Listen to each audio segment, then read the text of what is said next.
साहिब जी। साहिब तेरी साहिबी सब घट रही समाए, जो मेहंदी के पात में लाली लखी न जाए। कहने का भाव यह है कि ईश्वर हर इंसान में है, लेकिन वह दिखाई नहीं देता। वह तो घट घट में है, लेकिन हमारी अज्ञानतावश वह हमें दिखाई नहीं देता है। जैसे लाल रंग हरी मेहंदी के पत्ते में होता है, लेकिन हमें दिखता नहीं है। और यह ईश्वर का भान हमें तभी हो सकता है जब हमें सार शब्द की प्राप्ति हो सकती है। गुरुवाणी चैनल रिप्रेजेंट साईं अरुण जी, प्रवचन विश्लेषण करता गुरुवाणी। सत साहिब जी, सत साहिब जी, सत साहिब जी। हेलो, नमस्ते। नमस्ते नमस्ते नमस्ते। बोलिए। हाँ हाँ, सुबह से फोन कर लिए आज। हाँ, बोलिए। आपका सब खत्म हो गया ना? हम सोच रहे थे कि अभी उठेंगे, कितना बजे उठते रहेंगे। हाँ, आपका तो सब तो 24 घंटा चल रहा है।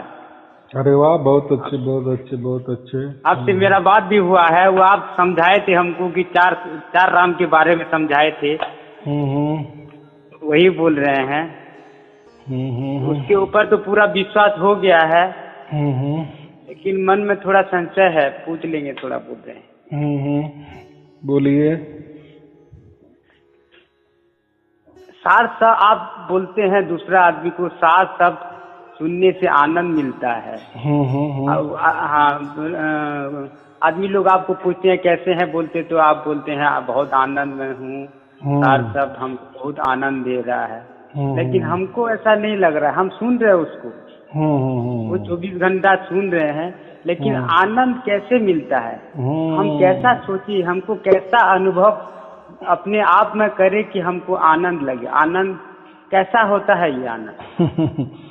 देखो, ठीक है, हम सुन रहे हैं, खुशी में चल रहा है, दिन खुशी में चल रहा है, दुख नहीं आ रहा है। दुख आ रहा है तो पता भी नहीं चल रहा है। पैसा का भी शॉर्टेज होने से भी माइंड टेंशन नहीं होता, या फिर शारीरिक असुविधा होने से भी माइंड टेंशन नहीं होता, और फैमिली का असुविधा होने से भी माइंड टेंशन नहीं होता। शांति है, लेकिन वो आनंद है, मैं नहीं जान पा रहा हूँ कि वो आनंद को मैं महसूस नहीं करने सक रहा हूँ। वो आनंद तो कैसा होता है?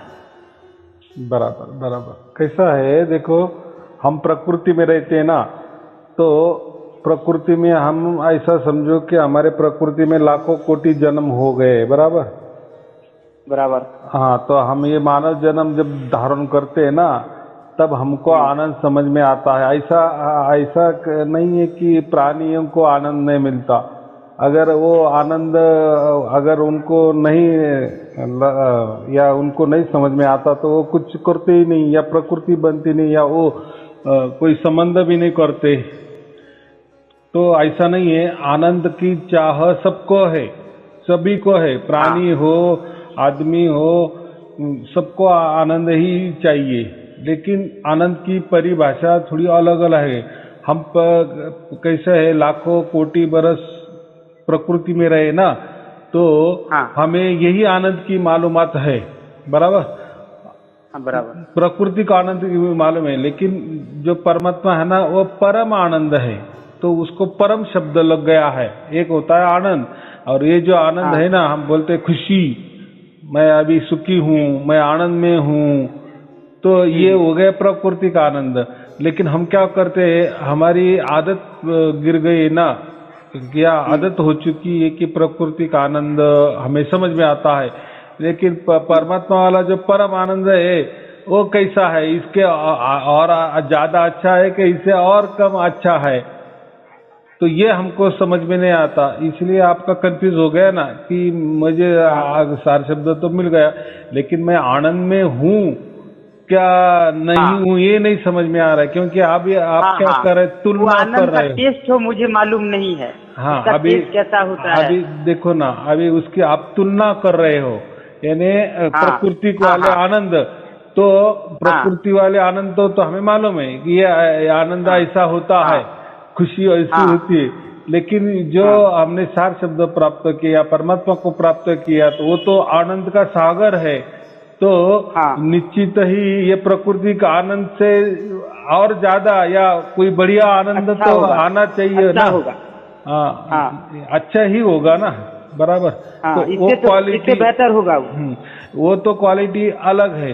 तो प्रकृति का आनंद का हम वर्णन कर सकते हैं या एक दूसरे को बता सकते हैं, लेकिन ये जो प्रकृति वाले आनंद है ना, ये क्षणिक होते हैं, कुछ देर के लिए होते हैं, या हम पैदा करते हैं। जैसे बच्चे के पेट को हाथ लगाया, उसको गुदगुदी कर ली, गुदगुदी की तो वो हंस जाता है, बराबर। गुदगुदी बंद किए तो वो नहीं हंसता।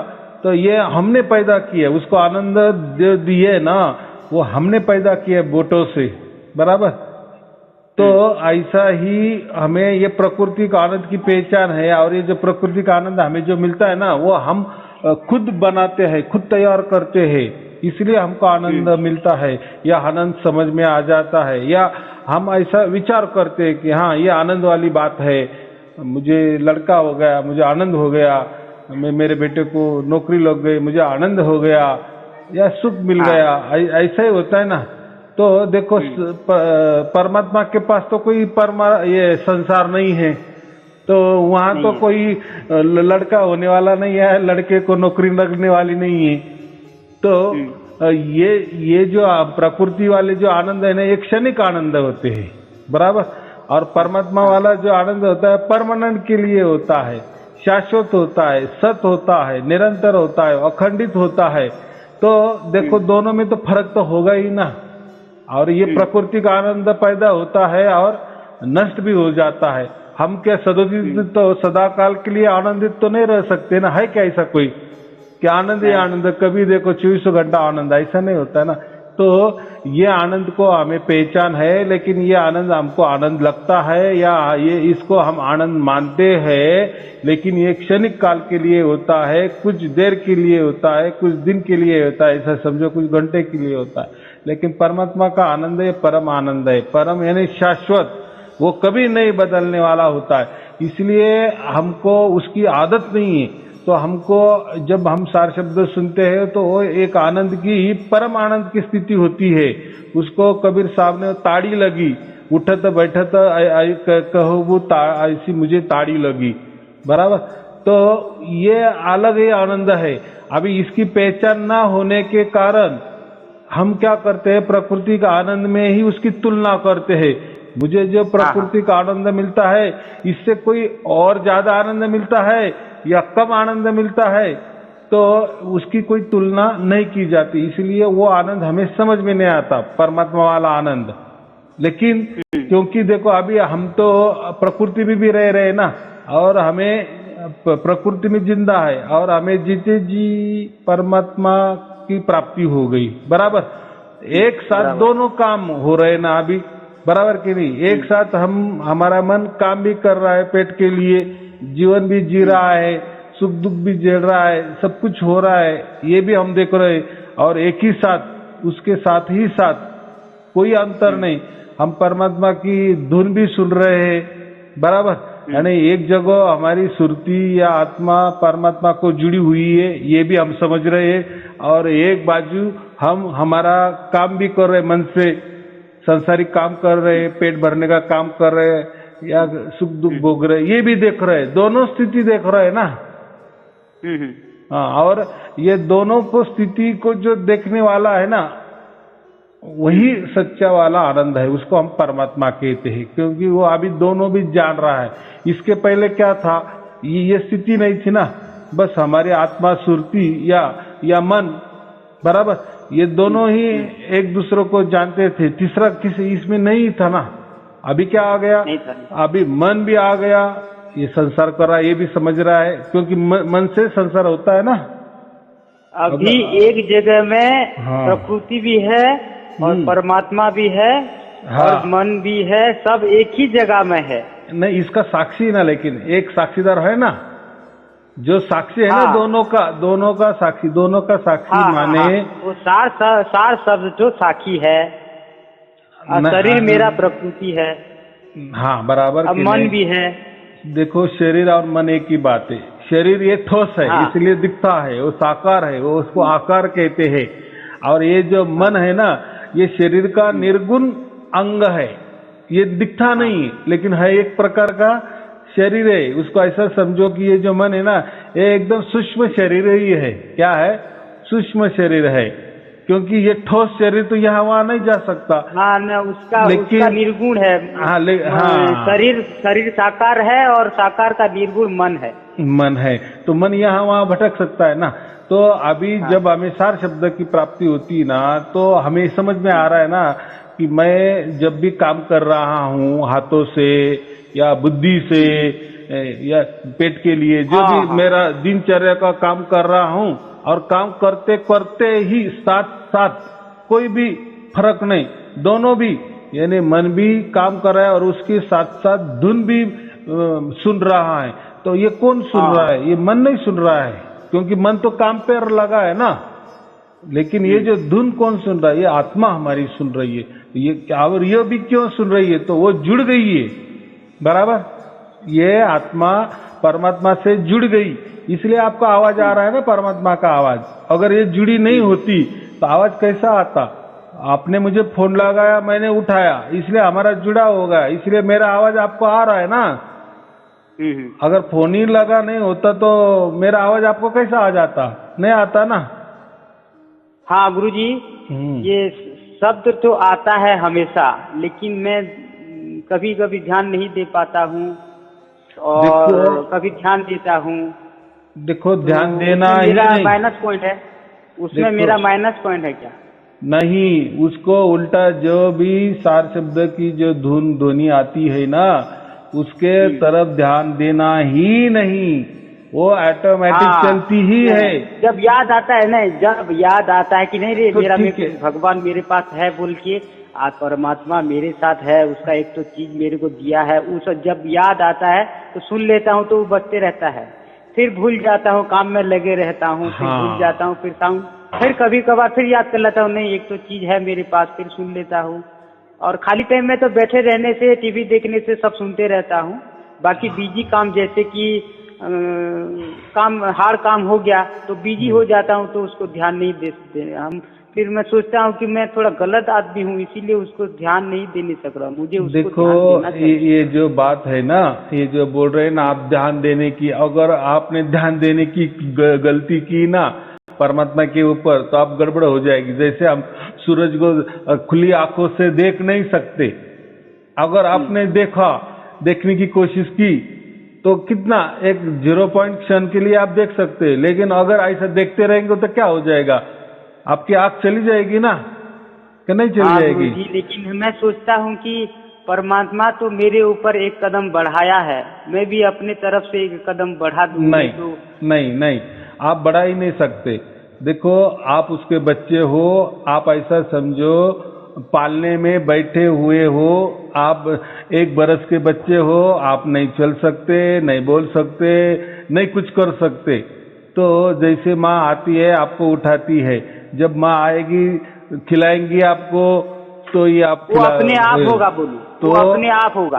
तो ऐसा ही है कि जैसा 6 महीने वाला बच्चा होता है ना, या मैंने 1 बरस वाला कहता है, जो कुछ भी अपने हाथों से कुछ भी नहीं करता, खा नहीं सकता, कुछ भी नहीं कर सकता, तो उसके लिए माँ ही सब कुछ होती है। तो ऐसा ही ये सार शब्द है, वही माँ है, वही खुद हमारे पास आती है और हमको ये करती है। हम कुछ भी नहीं कर सकते।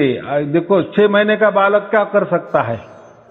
सिर्फ देख सकता है, समझो, ये सिर्फ हंस सकता है, देखकर हंस सकता है, बाकी उसके सिवा वो नहीं चल सकता, नहीं बोल सकता, नहीं कुछ कर सकता ना। वैसा ही हमारी स्थिति है। ऐसा समझो कि हम 6 महीने के बालक ही है और परमात्मा ही जो भी करने वाला है वो सब कुछ करता है। तो ये पहली बात तो ये समझना कि हम हमारी ओर से परमात्मा के लिए कुछ भी नहीं कर सकते, कुछ भी नहीं कर सकते, कुछ भी नहीं कर सकते, बराबर। अगर ऐसा ओंकार लाए, आप बोले कि नहीं मैं ऐसा लगता हूँ थोड़ा सा सुन लो, तो देखो अभी ये आपका नया नया है, इसलिए आपको ये हो रहा है। लेकिन जैसा उसका आप आगे जाएंगे ना, तो उसकी जो भी लाभ है, उसके जो भी गुण हैं, वो सब आपके अंदर उतर आएंगे। तो अपने आपको आप बाद आपे अपने आप ही आते हैं, फिर ध्यान देने की जरूरत ही नहीं होती। धुन ही धुन होती है, धुन ही धुन होती है। जैसे आपने टेप रिकॉर्ड पर गाना लगाया, मोबाइल पर गाना लगा दिया और काम कर रहे आपका जो भी है, हाँ। बराबर कि नहीं? तो आप बराबर हमारे उसी तरफ से वक्त, कुछ होगा तो उसको सहज समाधि कैसे बोला जाएगा बोलो? तो जैसे हम आप अगर कुछ करते हाँ, हैं तो उसको कैसे सहज समाधि होगा? वो भी तो कठिन समाधि हो जाएगा। तो कबीर साहब तो सहज समाधि कर रहे हैं। सहज मतलब कुछ करना नहीं। कुछ करना नहीं है ना, जो भी हो रहा है उसकी ओर से होता है, जो भी करना होता है हाँ। उसकी ओर से होता है। इसलिए तो सच देखो, समाधि तो हम नहीं लगा सकते, एक मन वाली समाधि तो हम हाँ। लगा सकते हैं, वो तो कितनी कठिन वाली होती है ना।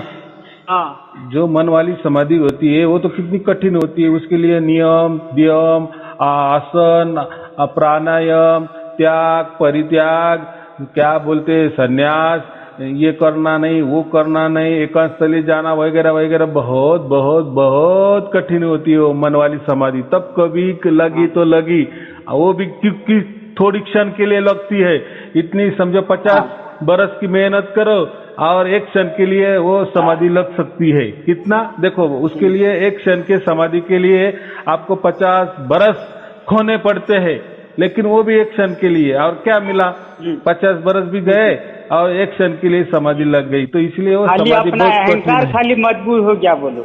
खाली अपना हाँ। अहंकार खाली मजबूत हो रहा है हाँ, उसमें। कि मैंने किया, मैंने किया, मैंने किया, मैंने समाधि हाँ। को प्राप्त किया, और ये क्या कुछ होगा? नहीं हो रहा है। लेकिन ये जो परमात्मा वाला जो कबीर साहब ने सहज समाधि कहे ना, वो तो उसकी ओर से होती है। और दूसरी बात, हमें उसकी ओर ध्यान भी नहीं देना पड़ता है। लेकिन ये नया नया बोलने के लिए मैं बोलता हूँ कि वो धुन आती है, उसके ऊपर थोड़ा लक्ष्य दो, तो ये नए नए के लिए।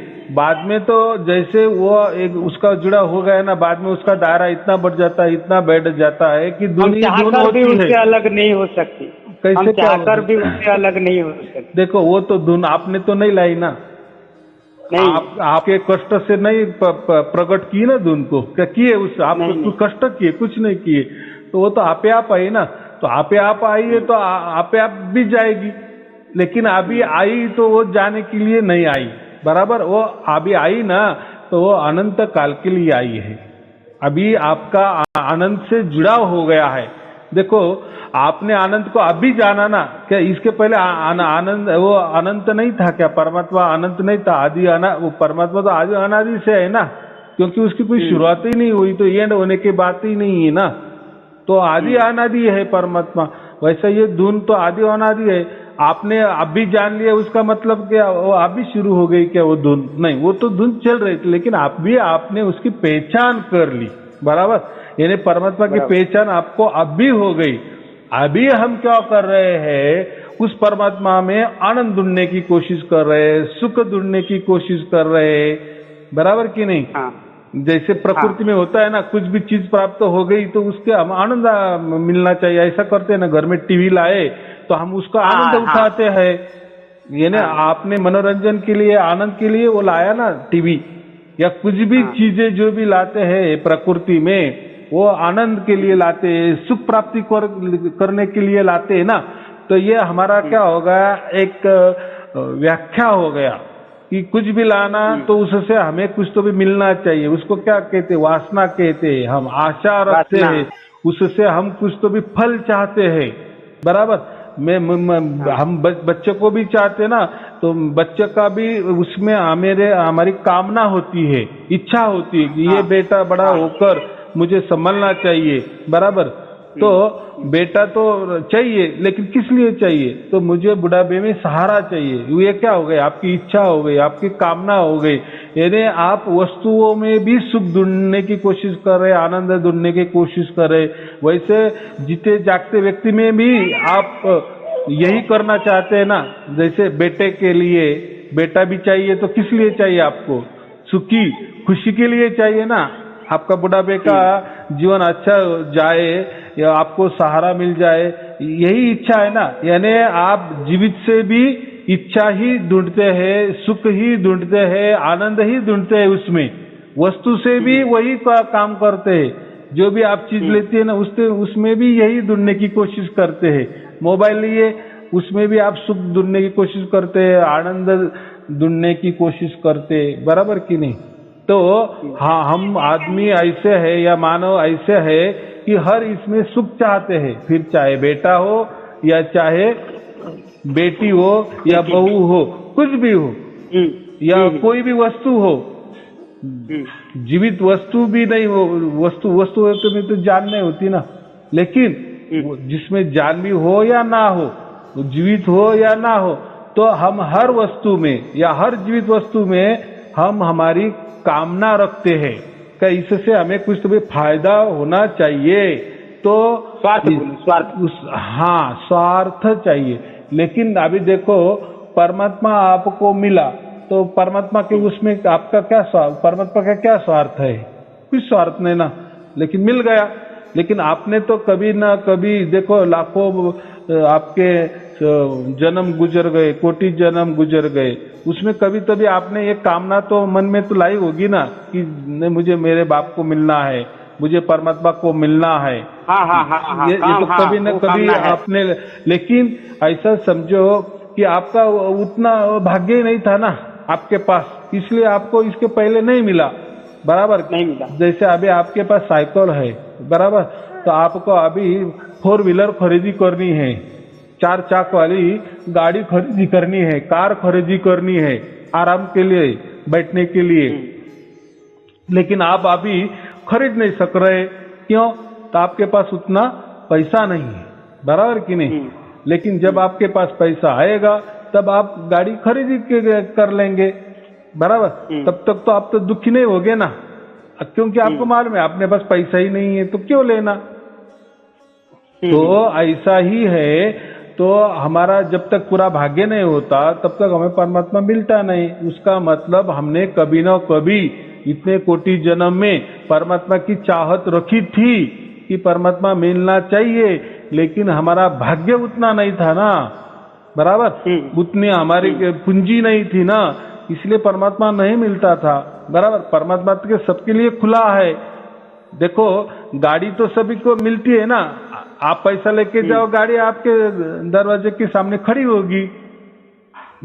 गाड़ी नहीं है ऐसी बात नहीं ना, लेकिन गाड़ी खरीदी करने के लिए आपके पास पैसा नहीं है ना, ये प्रॉब्लम है ना। वैसा परमात्मा तो सदा सर्वकाल है, वो तो परमात्मा तो आदि अनादि से है, वो तो आज नहीं पैदा हुआ ना, वो तो आपके पहले से ही था और आगे भी रहेगा। उल्टा आप नहीं रहेंगे आगे, तो परमात्मा तो था, लेकिन परमात्मा प्राप्ति के लिए आपके पास आप भाग्य नहीं था, बराबर, वो उतनी भाग्य की पूंजी नहीं थी, बराबर, तो इसलिए आपको प्राप्त नहीं हुआ। तो आपका भाग्य हो गया, इसलिए अभी परमात्मा मिल गया। अभी देखो, फिर हर चीज मिलने के बाद हम उसमें क्या ढूंढने की कोशिश करते हैं? उसमें सुख ढूंढने की कोशिश करते हैं, आनंद ढूंढने की कोशिश करते। तो ऐसा ही आपको हो गया है, क्योंकि आपको आदत पड़ गई ना किसी के इसमें सुख ढूंढना, आनंद ढूंढना। तो अभी ऐसा है, अभी आप नया है, तो अभी आपको परमात्मा मिला है, तो पूरी तरह से वो उतरने दो ना आपके अंदर। मैं क्या कहता हूँ, जिसको हम 24 घंटा कहते हैं ना, 24 घंटा माने क्या, धुन ही धुन होती है, आप नहीं होते, उसको 24 घंटा कहते हैं। अभी जैसे अभी मैं आपसे बोल रहा हूँ, लेकिन धुन मुझे स्पष्ट तरह से सुनाई दे रही है, यानी धुन मेरे आगे है और बाद में मेरा बोलना है। तो अभी आपका कैसा है? आपने क्या कहा कि कभी कभी नहीं आती, तो कभी कभी मैं ध्यान देता हूँ कि धुन आ रही है क्या नहीं, उसका मतलब आपका 24 घंटा नहीं हुआ, लेकिन वो होगा ही। वो ऐसा समझो कि ये सीढ़ी ऐसी ना, ये ऊपर ही चढ़ती है और हमें चढ़ना ही पड़ता है ऊपर, हम नीचे कभी नहीं देख सकते। अगर नीचे देखेंगे ना कि हम कितने ऊपर गए, तो आपको चक्कर आ जाएगी। तो आपको अभी इतना ही करना है, ऊपर ही चढ़ना है, इन्हें ऊपर ही चढ़ जाना है। इसका मतलब क्या है, ये जो है ना धुन का वो दायरा बढ़ता ही जाता है, फिर 24 घंटा पूरा हो जाता है और फिर धुन ही आगे होती है। फिर उसमें आप जो बोले ना कि मुझे आनंद नहीं मिल रहा है, फिर वो आनंद आपको मिल जाएगा, फिर वो आपकी ताड़ी लग जाएगी। हाँ, लेकिन अभी नहीं, लेकिन मिलेगा। तो परमात्मा को क्या कहते हैं हम? वो तो आनंद का सागर है, तो फिर आनंद कैसा नहीं मिलेगा? परमात्मा मिल गया तो उसके साथ साथ आनंद आ गया ना। परमात्मा तो शांति का सागर है, तो परमात्मा मिल गया तो शांति आपको मिलने वाली ही है, बराबर कि नहीं? परमात्मा सुख का सागर है, तो परमात्मा मिलने के बाद आपको सुख मिलना ही मिलना है, बराबर कि नहीं? परमात्मा पवित्रता का सागर है, तो आप जैसे परमात्मा प्राप्त होगा आप परम पवित्र बनेगी ही बनेगी। वो सब ऑटोमेटिक होने वाला है, उसके लिए आपको कोई परेशानी उठानी नहीं के, क्योंकि परमात्मा स्वयं प्रकट हुआ है ना, स्वयं आपके पास आया है ना, तो उसकी जो भी खूबियां है वो सब आ जाएगी। जैसे हमारे लिए पंत प्रधान समझो मिलने को लिए आए, ऐसा समझो आपके घर, तो पंत प्रधान आते हैं तो उसके साथ गाड़ियां होगी, उसकी सिक्योरिटी फोर्स होगी कि नहीं? पंत प्रधान का विमान भी होगा, हवाई जहाज भी होगा, वो भी आपके घर के सामने उतरेगा, बराबर? कोई गाड़ियां बिड़ा उसकी जो भी 101 गाड़ी होगी अलग अलग, उसके कोई कमांडो होंगे, सब ताफा आएगा ना कि चलो पंत प्रधान आपके घर में आने वाले, तो पंत प्रधान अकेले तो घर में नहीं आएंगे ना, तो वो सब साथ मिलाते हैं ना। तो ऐसा ही जब परमात्मा हमें मिलता है ना, तो उसके जो गुण है ना कि वो आनंद का सागर है तो आनंद जरूर लाता है, वो सुख का सागर है तो सुख उसके साथ आता ही है। यानी परमात्मा और क्या और सुख क्या एक ही बात है, आनंद क्या और परमात्मा क्या एक ही चीज है, बराबर? तो डिफॉल्ट वो आ ही जाता है। जब परमात्मा प्राप्त होता है, परमात्मा के जो भी सब खजाना है वो हमें प्राप्त होता ही होता है। और परमात्मा का खजाना तो इतना है कि वो तो अनंत है, उसको हम अनंत कहते हैं, वो कभी मिटने वाला नहीं है या खत्म होने वाला नहीं होता है। तो अभी कोई चिंता की बात नहीं है, अभी आपके जब 24 घंटा हो जाएगी तो ये सब आपको आनंद की प्राप्ति होगी, सुख की प्राप्ति होगी, शांति की प्राप्ति होगी, आप पवित्रता की प्राप्ति होगी, सब प्राप्ति हो जाएगी, बराबर? आप करुणामय होंगे, दयावान होंगे, जो भी परमात्मा के गुण है ना वो सभी आपके अंदर उतर आएंगे, डिफॉल्ट आएंगे। उसके लिए आपको कुछ करना ही नहीं है, क्योंकि परमात्मा आपके तरफ आने के लिए आपने कुछ किया नहीं, बस आपका भाग्य हो गया और परमात्मा मिल गया। ऐसा ही परमात्मा सबको मिलता है। भाग्य का बहुत बड़ा काम है क्या है? भाग्य का बड़ा है इसमें। भाग्य माने मेहनत बड़ा नहीं, मेहनत कुछ नहीं है, भाग्य मेन चीज है, इसीलिए मिला। हाँ, भाग्य को ज्यादा सपोर्ट मिलता है। देखो मतलब पूरा चीज तो भाग्य के ऊपर जाता है इसमें। एकदम बराबर है ना। देखो जो कष्ट होता है ना, प्रयत्न होते हैं ना, जो हम हमारा कहते हैं ना, इसमें कुछ नहीं है। नहीं, ये जो प्रयत्न, ये जो इसमें कुछ नहीं है, जो कष्ट जो हम करते हैं ना, यह प्रयास हम जो बोलते हैं ना, ये प्रकृति के लिए ठीक है। देखो प्रकृति में आपने कोई कष्ट किए, कोई प्रयास किए, तो आपको उसका फल मिलता है ना। जैसे पैसे मिलेंगे, आपने ज्यादा मेहनत की तो आपको मेहनताना मिलेगा, ज्यादा पैसा मिलेगा ना। लेकिन परमात्मा के लिए ये प्रकृति वाले काम नहीं आते। इसलिए मैं क्या कहता हूँ, आप आपके मर्जी से कुछ भी मंत्र से परमात्मा को प्राप्त नहीं करेंगे। आप आपके मर्जी से कि कैसे भी ध्यान की विधि से, किसी की भी ध्यान की विधि से परमात्मा को प्राप्त नहीं किए, क्योंकि ये प्रयत्न आपकी तरफ से है परमात्मा को प्राप्त करने का, बराबर? जब भी आप कोई प्रयत्न करेंगे परमात्मा प्राप्ति के लिए, आप जो भी कोई प्रयास करेंगे परमात्मा प्राप्ति के लिए, आप जो भी कोई तौर तरीके अपनाएंगे परमात्मा प्राप्ति के लिए, वो उससे परमात्मा प्राप्त होता ही नहीं, और आज तक किसी को हुआ भी नहीं। हुआ क्या मुझे बताओ? कोई बहुत सारे लोग ध्यान भी करते हैं, मंत्र साधना भी करते हैं, गुरु पूजा भी करते हैं। अगर होगा तो प्रकृति खाली होगा तो प्रकृति मिलेगा। हाँ, वो उसको वो ऐसा समझो, उसको डुप्लीकेट मिला होगा कुछ भी हुआ, और उसको वो परमात्मा समझता होगा कि वो मिल गया। हाँ, अभी कैसे बोले कि उसको कांच का टुकड़ा मिल गया, लेकिन वो उसको समझता है कि मुझे हीरा मिल गया, बाकी कुछ नहीं। लेकिन जब जौहरी आएगा ना, बराबर, फिर जौहरी वो परख करेगा ना, अरे ये तो कांच का टुकड़ा है। लेकिन वो बेचारा 40-50 साल से है, वो कांच का टुकड़ा को हीरा समझ के उसने उसके हाथ में वो रखा है, और लोगों को बोल रहा है 50 साल से, मुझे परमात्मा मिल गया, मुझे परमात्मा मिल गया, मुझे परमात्मा मिल गया। तो ऐसा किसी को परमात्मा नहीं मिलता। यानी हमारे कष्ट से, हमारे प्रयत्न से, हमारे प्रयास से, या हमारी ओर से, या प्रकृति की ओर से, या काल की ओर से, या ये समय के साथ या समय के साथ लेके परमात्मा को नहीं मिलता, बराबर।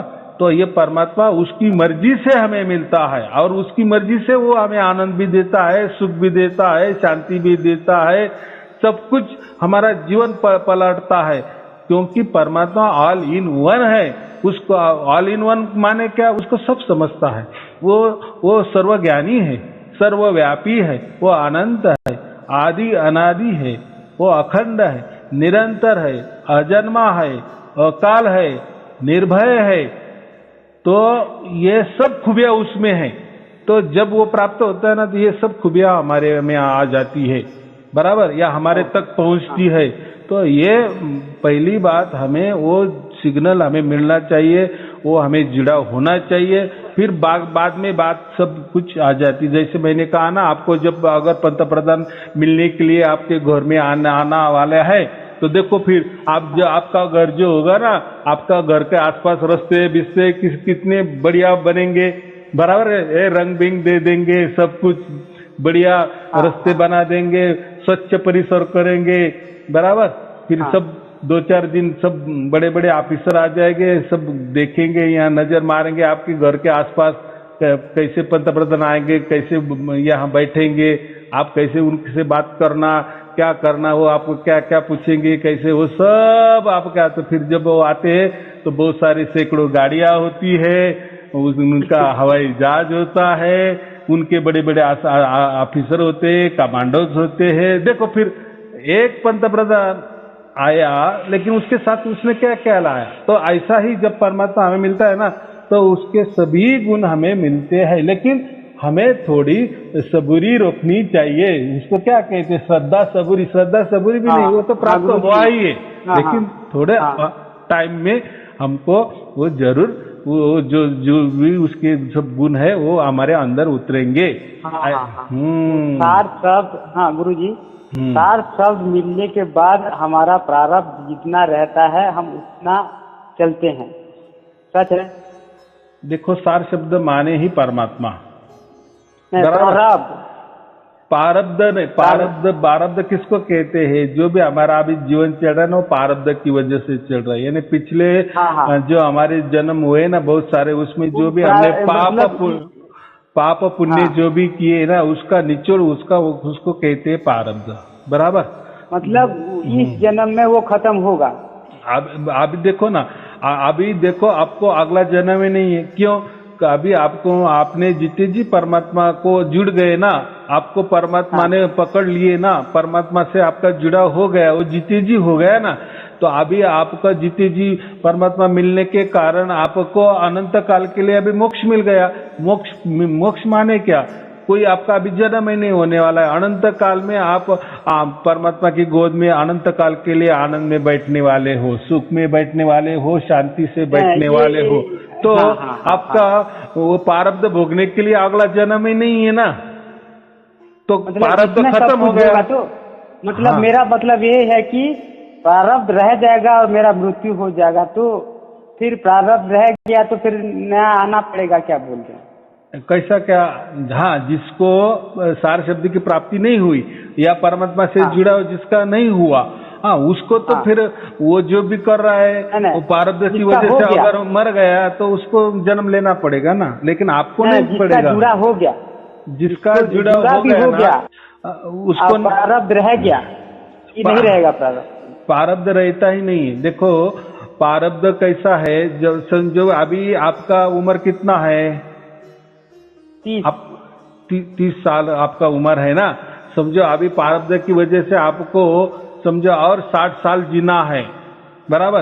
तो प्रारब्ध इसलिए आप जी रहे ना, अगर आपका प्रारब्ध खत्म आज ही हुआ तो आज ही आपका मृत्यु हो जाएगा, लेकिन ऐसा नहीं, आपका प्रारब्ध और है ना, इसलिए आप जीवित है, आप बोल रहे हैं, यानी आपका प्रारब्ध अभी शेष है, बराबर। लेकिन इसमें क्या घटना घट गई, इसमें क्या घटना हो गई, आपको परमात्मा जीते जी मिल गया। किस साल में मिल गया? ये 30 साल में मिल गया, बराबर। और आपके जो भी अभी जितने भी उम्र बाकी है तो वो तो प्रारब्ध तो चलने वाला है, फिर वो प्रारब्ध में सुख भी होगे दुख भी होगे, प्रारब्ध तो मिक्सिंग होगा ना, सुख दुख का मिक्सिंग होगा ना। लेकिन घटना क्या घटित गई कि आपको 30 साल में ही परमात्मा मिल गया, बराबर। अभी आपका परमात्मा से जुड़ा होने के कारण अभी जो भी आगे जो चलने वाला प्रारब्ध है 60 वर्ष ऐसा समझो, यानी आपकी 90 साल में मृत्यु होगी ना, तो उसमें से 30 गया, बराबर, और 30 में ही आपको अभी परमात्मा मिल गया, परमात्मा से जुड़ा हो गया, बच्चे अभी 60 साल आपके, अभी 60 साल में तो सुख दुख तो आने वाले ही है, लेकिन अभी आपका जीवित से ही, यानी आपके 30 साल के उम्र में ही परमात्मा से जुड़ा होने के कारण आगे वाला जो भी प्रारब्ध है और उसमें जो भी सुख दुख आने वाले हैं वो बिल्कुल हल्के हो जाते हैं। माने जो भी अभी दुख आएंगे ना वो पूरे हल्के हो जाएंगे, और जब तक आपका परमात्मा से जुड़ा नहीं था ना, तब ये जो दुख आने वाले हैं ना वो बहुत कठिन वाले होते हैं, क्योंकि दुख देने वाला कौन होता है? काल होता है, ये प्रकृति ही होती है ना, वो तो उसका परत फेड़ कर लेती है ना। सुख दुख माने क्या है? वो लेना देना समझो। हमने पिछले जन्म किसी को तकलीफ दी ना, तो ये जन्म में वही आदमी हमको तकलीफ देता है, तो ये सुख दुख देना, ये सुख दुख चलता है। अभी ये तो हमको छोड़ना पड़ेगा ना, वो तो छुट्टा करना पड़ेगा ना, चुपता करना पड़ेगा ना। लेकिन अभी चुपता तो चुपता तो हमको तो करना ही है, लेकिन हमें तो अभी परमात्मा मिल गया है, तो अभी वो जो है ना, जो आगे वाले आने वाले जो दुख होंगे प्रारब्ध की वजह से, वो बिल्कुल हल्के हो जाते हैं। और ऐसा समझो कि आएंगे, लेकिन उसका जो परिणाम है इतना कठिन नहीं होता, बहुत हल्के से जाते हैं। कठिन होने से भी चलेगा, मेरा बात सुनिए थोड़ा।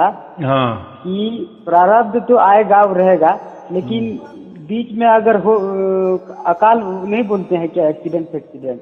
हाँ हो, तो मतलब वो तो जानता है कि कितना बजे मुझे जाना है, बराबर जानता है। तो वो जैसे तैसे भी करके मेरा वो चीज तो खत्म करेगा क्या प्रारब्ध?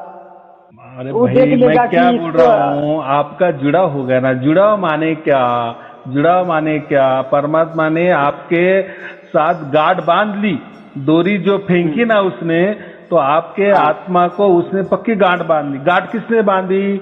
परमात्मा ने बांधी। किसको बांधी? आपको बांधी, बराबर। अभी आप बोल रहे कि मेरा अपमृत्यु हो गया, एक्सीडेंट हो गया, आप गए समझो 5 वर्ष में 10 वर्ष, लेकिन देखो ना, तो आप डोरी तो अभी किसके हाथ में है? आपका जुड़ाव तो जीते जी परमात्मा को होगा ना, वो तो सेकंड में आपको खींच लेगा उसकी तरफ। कौन खींच लेगा? परमात्मा उसके परम धाम में आपको खींच लेगा। तो ये जो प्रारब्ध विरब्ध ये क्या है? ये तो ऐसा ही नौटंकी है ना, नौटंकी है। हाँ, वो तो होगा ही ना, प्रारब्ध जो चलने वाला तो होगा ही। लेकिन जब आप कह रहे हैं ना कि मेरा मृत्यु बीच में ही होगा, तो उसी टाइम देखो आपने जब परमात्मा की प्राप्ति की ना, उसी क्षण आपको प्रारब्ध जीरो हो जाता है, आपका प्रारब्ध जीरो हो जाता है, क्योंकि आपका आगे कोई जन्म होने वाला ही नहीं ना। तो प्रारब्ध क्या करता है? जैसे हम पिछला प्रारब्ध भोगते हैं ना, तो ये जन्म में जब भी जो भी हम पाप पुण्य करते हैं उसका वापिस प्रारब्ध बन जाता है, और वो जो प्रारब्ध बन जाता है इसी जन्म में, वो अगले जन्म में हमें काम आता है। जैसे पिछले जन्म का प्रारब्ध अब ये जन्म में भोग रहे, तो जिसको सार शब्द की प्राप्ति नहीं होती उसका ऐसा सर्कल चलता ही है, सुख दुख, फिर सुख दुख, तो फिर जन्म पे जन्म।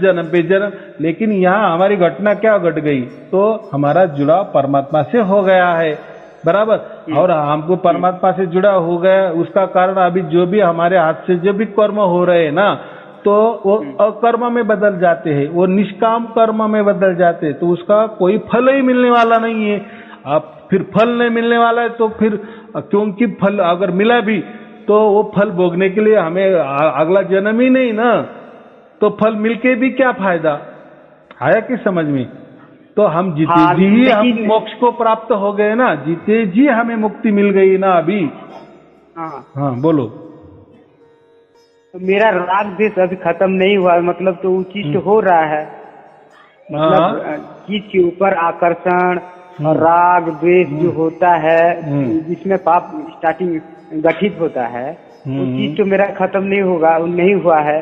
तो मेरा भी अभी नया प्रारब्ध बनता रहेगा फिर कि बंद हो गया? बंद हो गया। आपकी प्रारब्ध आपका बनेगा ही नहीं। आप जो भी अभी चाहे पाप राग करेंगे, द्वेष पुण्य- करूं या नहीं करूं, मैं क्या कह राग रहा द्वेष हूँ, करूं या नहीं करूं, वो चीज तो और नहीं बनेगा। पहली बात, आप एक तो वीडियो सुनते नहीं होंगे। पहली बात देखो, हाँ। ये ना वीडियो सुनिए ना, सुनने मेरा के मोबाइल कारण नहीं में- है, मेरे पास हाँ, मोबाइल नहीं है। तो भी मेरा भाई का मोबाइल है, मेरा भाई का है, वो फिर काम जाता है, एडजस्ट करके होता है। रात को उठता हूँ, सोए रहता है तो वो मोबाइल लाता हूँ। हाँ, उसका भी काम मोबाइल नहीं है, इसीलिए उसका मोबाइल अगर नहाने गया है वो तो फोन कर रहे हैं। और वो भी पूछना था मुझे कि आपका वीडियो ने सकरा, मेरा वो पावर नहीं है, पावर मतलब मोबाइल नहीं है, तो क्या मुझे गलती हो रहा है मेरा?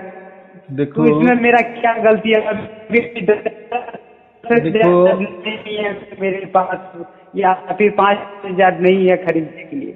देखो, इस बार सोच लो कि ये मेरा एक तो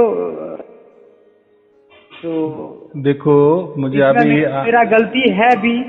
देखो ना, एक मिनट, अभी मुझे बात समझ में आएगी। आप कैसे सवाल पे सवाल कर रहे हैं कि मुझे कि आप सब वीडियो देखते हैं। चलो, कोई चिंता की बात नहीं है। अभी मैं आपको वापस बता देता हूँ कि जब भी हमें सार शब्द की प्राप्ति हो जाती है ना, तो सार शब्द हमारे साथ होने के बावजूद हमारे हाथ से जो भी कर्म होते हैं ना, वो अकर्म में परिवर्तित हो जाते हैं, निष्काम कर्म में परिवर्तित हो जाते हैं।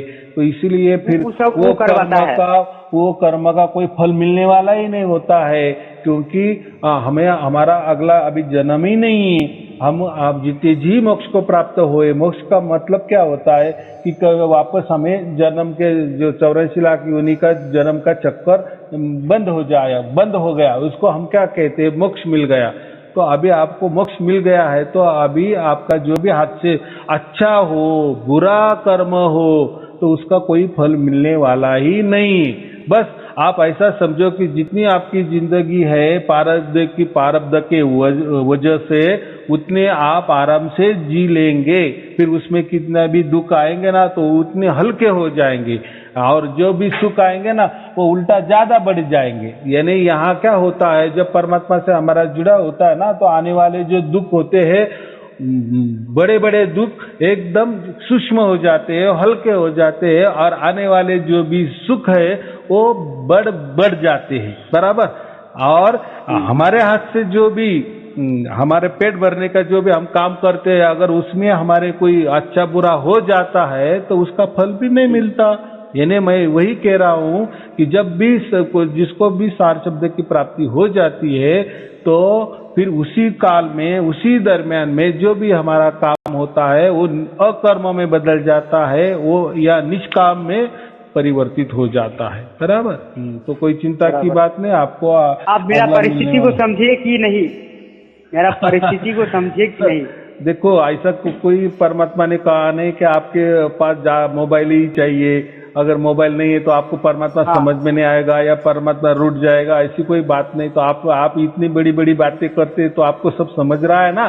तो चलो, थोड़ी तो शंका या ये तो होती है, संशय होती है। आप मुझे गलत सोच रहे हैं, या आप मुझे गलत सोच रहे हैं? क्यों सोचते होंगे कि साला वीडियो तो देखता नहीं और खाली पूछ रहा है मुझे ऐसे। वीडियो में देखता बहुत मन है, लेकिन मेरे पास मोबाइल नहीं है। और वो जब भी काम करने घर आता है रेस्ट करने के लिए, तो उसी टाइम एक दो तो देखता हूँ, फिर मोबाइल मांगता है और चला जाता है। चलो, और दरकार पड़ने में, हाँ, मैं क्या कह रहा हूँ, अगर आपका चुनाव परमात्मा ने कर लिए ना, परमात्मा ने आपको चॉइस कर लिए ना, आपको चुन लिया है ना परमात्मा ने, तो मैं तो एक बहुत शुल्लक आदमी हूँ, बहुत शुल्लक मानव हूँ ना। तो मैं आपके ऊपर कैसा संशय लूँ कि आप ऐसे हो या वैसा हो। मैं तो ये देख रहा हूँ कि आप जैसे को परमात्मा ने चुन लिए ना, तो मेरे लिए आप भी बहुत बड़े महान हो गए ना, कि आपको परमात्मा ने चुन लिया, परमात्मा की और आपकी पहचान हो गई, परमात्मा से आपको जुड़ा होगा। ये महान घटना आपके साथ घटी ना। तो इसलिए मैं यही कह रहा हूँ ना कि परमात्मा ने आपको चुन लिए, तो मैं बड़ा कि परमात्मा बड़ा?